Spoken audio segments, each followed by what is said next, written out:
today our objective is to understand what slope is.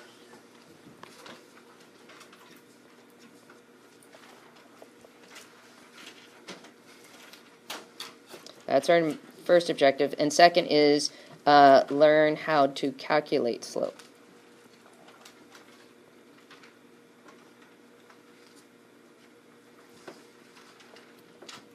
And we're going to do it two ways. Way one is going to be rise over run, which you guys are familiar from last year. And then the second would be a formula, slope formula.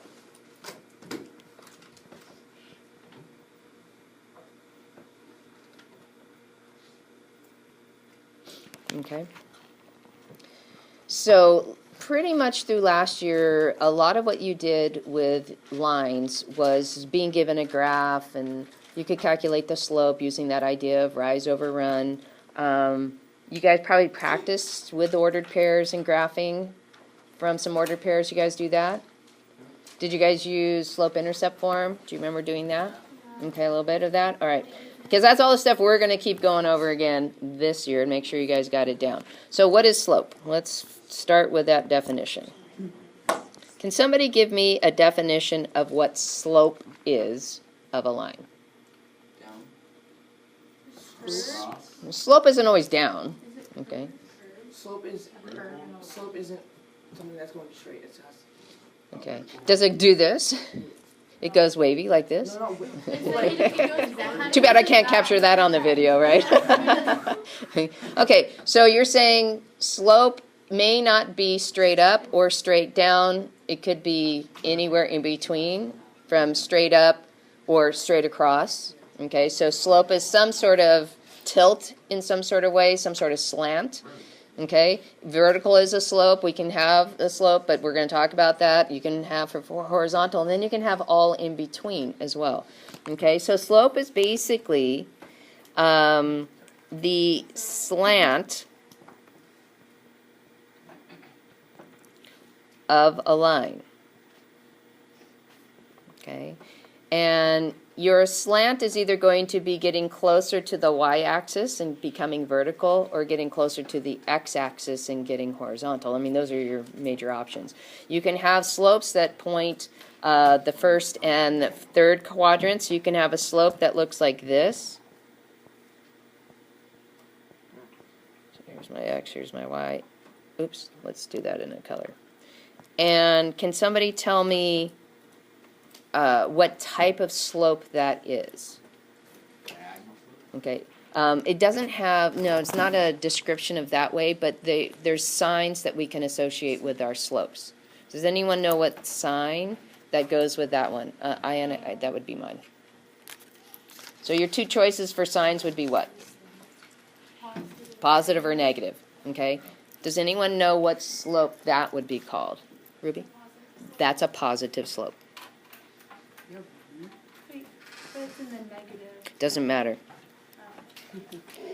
And how it when it's pointing upwards to the right, it's going to be positive. Okay? So here's what the negative looks like. It's not so much what quadrant it's in, it's the direction that the upper part is pointing. Oh. So this would be considered a negative slope. Okay. So it's the slant of a line. And I'm going to kind of break up that. That looks like one word. Crazy. There we go. That's a little better.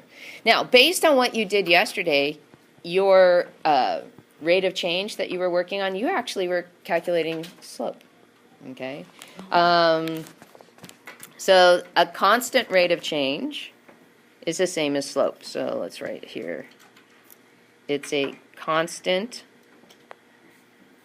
rate of change. When you did the Explore activity, constant rate of change. On the Explore activity, your miles per hour, didn't matter what 2 points you picked on that graph, always was 15. Always. That was the change from one point to the other, was 15 miles per hour. Okay. So that rate of change was constant. So when you have a situation where a rate of change between your points is always the same, that is describing your slope. Okay? Kyler, you had a question?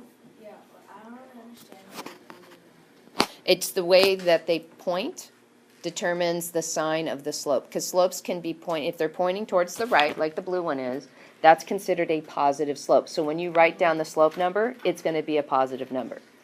But because of the way that the green one is pointing towards the left in the upper part, left is always the negative direction. So that's a negative slope. So when you write your slope number for that, you're actually going to write a negative in front of it. So, like, if the top is on the left and then the bottom's on the right, then it's negative? Yeah, and I would just focus on the top. So if the top is pointing right, positive. If the top is pointing left, negative. And just think of the number line and how the number line works as well. So I could kind of superimpose that on here.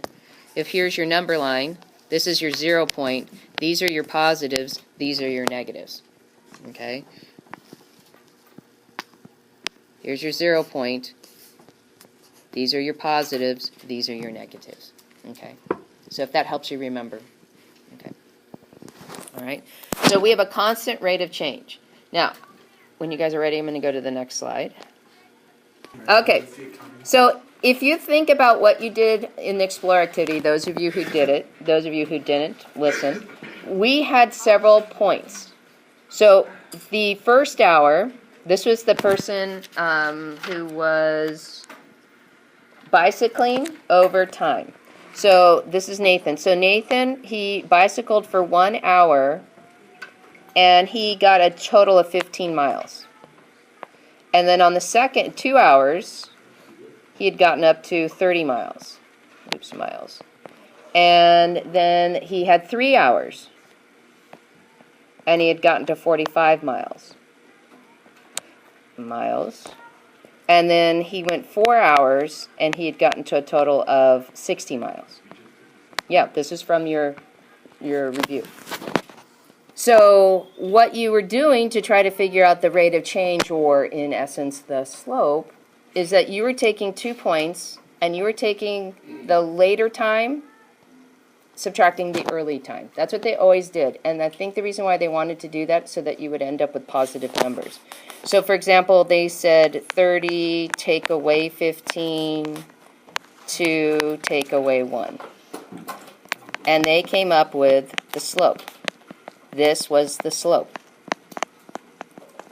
So if we back out and we write these as ordered pairs, 1 hour and 15, just like they had in the chart, 2 and 30, 3 and 45, 4 and 60. What I'm going to do is, instead of writing these numbers, I'm going to use these numbers. So this is saying these are 2 different ordered pairs. I have x sub 1, y sub 1, x sub 2, y sub 2. So all those aren't exponents because they're not up. They're just called identifier numbers. They're actually sub letters as opposed to, what do they call the other ones? There's another name. I can't remember. It's when you're typing. And so if you think about it, when we were calculating slope, which is what you guys were doing, you took numbers from the second pair, you took the y number from the second pair, and subtracted the y number from the first pair. And then in the bottom, you had the time, which is the x of the first pair, or second pair, minus the first pair. So this is actually called the slope formula. Yeah. What the slope formula allows you to do is to figure out the slope between any 2 points without needing to draw a picture of it. Because that's time consuming to do that. And if you don't have graph paper, you're not going to do an accurate job. Sophia? Don't we use x2 and y2 for like the distance formula? Yes. And because it's all relative, it's related to the slope formula. So the distance formula and the slope formula are related to each other. So when we did the distance formula early in the year, it was just kind of a twist on this slope formula. Okay, Kyler? So it does tie back to the Pythagorean theorem, because remember what we're doing is we were basically trying to figure out lengths of things But if you think about it, this is just figuring out the length of something. So if I'm going to bring back up that picture. Let me put in my graph here, graph paper. So let's bring in that picture from the homework. And we were going 1, 2, 3, 4, 5, 6. So this was your time in hours. And this was going to be counting by 5, 10, 15, 20, 25, 30, 35, 40. So I'm just going to do a portion of it. So this is going to be the distance in miles.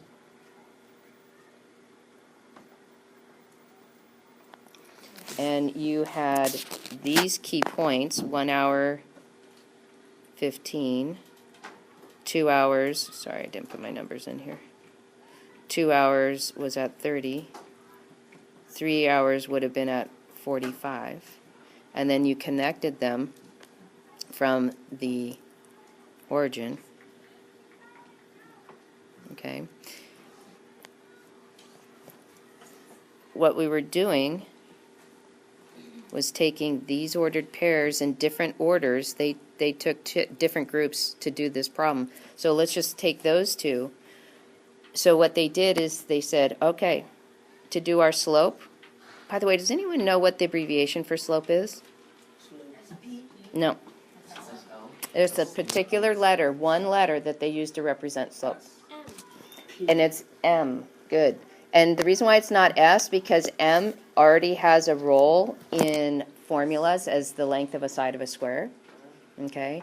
So nobody actually knows where M comes from. They thought, well, maybe it's based on the Latin way of saying slope, and maybe it's based on something else. There's speculation that it could be a French derivation of the word for mountain, because mountains have their steep. Oh, yeah. So nobody actually, I've looked in, I've tried to research, but they're not exactly sure where M came from.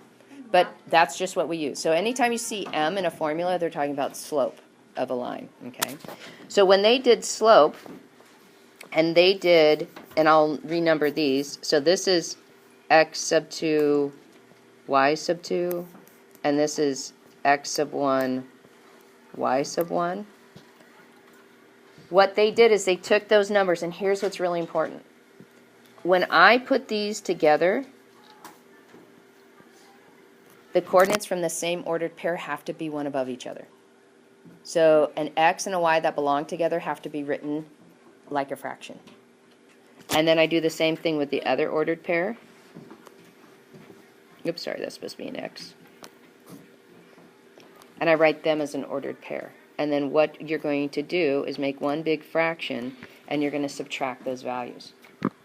Now, the reality is it doesn't matter who you call point 1 and who you call point 2.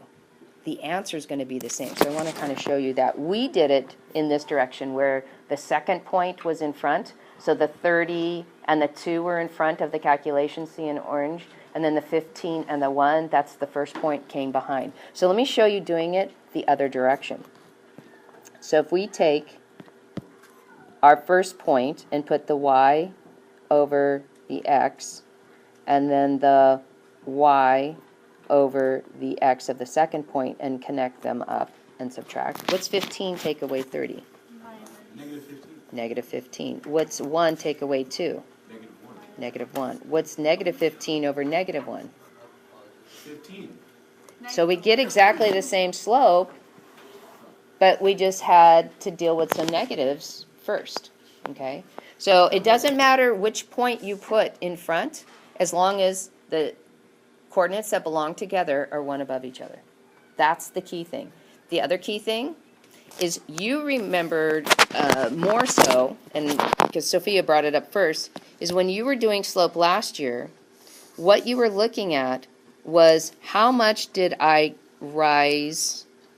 Okay, so you went up is your rise value. So here's your rise. And then this is how much that you ran. So this is your run value.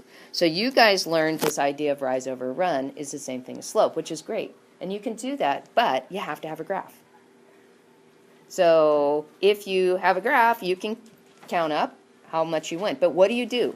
You're actually taking your y values and subtracting them for your rise, and you're taking your x values and you're subtracting them to get your run. Okay? So your option is, if they give me a graph, I can count rise and put it over counting run.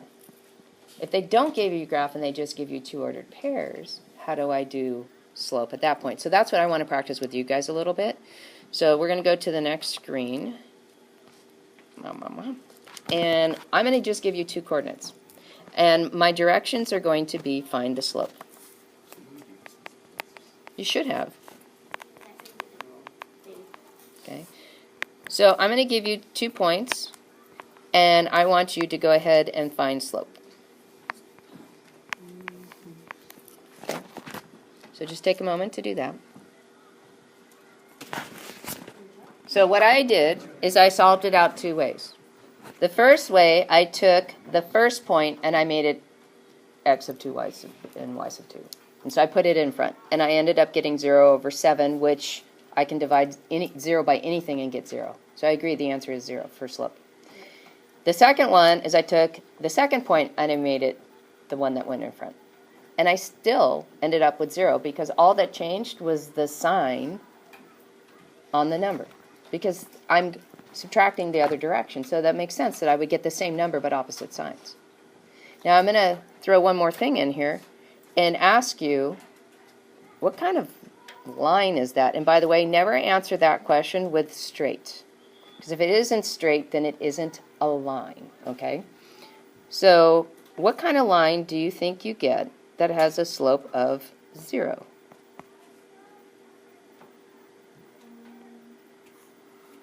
Oh, I'm going to have to move that, sorry. Oops. Okay, Giovanni, what do you think? Horizontal. He says horizontal. Let's see if he's right.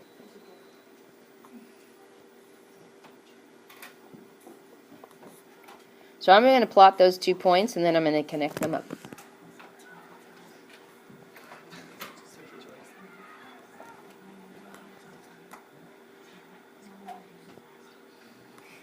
So the first point was at 2, 3.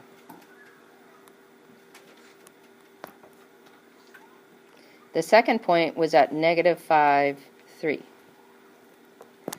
If I connect those, sure enough, I get a horizontal line. Very good, Giovanni. So when you have a slope that equals 0, it will always be a horizontal line.